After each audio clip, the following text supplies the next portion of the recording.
Voilà comment a évolué l'utilisation d'énergie par personne depuis un siècle et demi. Donc ce que vous voyez, c'est qu'il y a un siècle et demi, l'approvisionnement énergétique par personne est surtout le fait de bois, et ce bois sert essentiellement à produire de la chaleur. Donc avec, on se chauffe.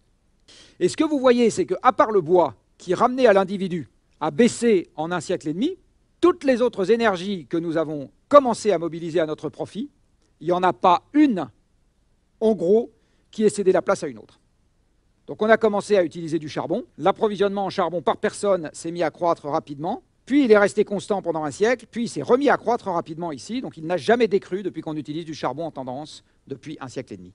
Au charbon, on a rajouté le pétrole. Le pétrole n'a pas du tout supprimé le charbon. Il vient se rajouter par-dessus. Alors pourquoi? Parce que le pétrole ne sert pas du tout à la même chose que le charbon. Le pétrole, à cause de son extraordinaire densité énergétique par unité de volume, ou par unité de poids plus exactement, eh bien, il sert au transport avant tout. 98% de l'énergie qu'on utilise pour se déplacer, c'est du pétrole.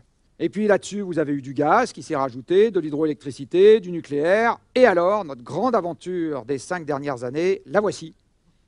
Les nouvelles énergies renouvelables. Alors, ce que vous voyez là, c'est ramener à l'individu l'approvisionnement énergétique mondial agrégé de l'éolien, du photovoltaïque, du houlomoteur, du marémoteur, du biogaz, de la géothermie, de l'énergie des vagues. Enfin bon, bref, tout quoi. Sauf les deux grandes énergies renouvelables qu'on utilise aujourd'hui dans le monde, c'est-à-dire le bois et l'hydroélectricité.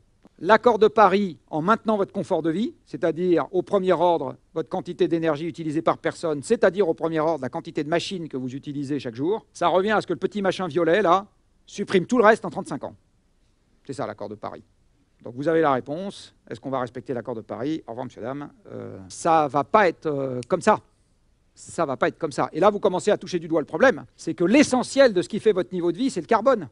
Donc, je vais vous le dire d'une autre manière. Les 2 degrés, c'est organiser une récession massive. Peut-être qu'il faut le faire, mais c'est bien de ça dont on parle.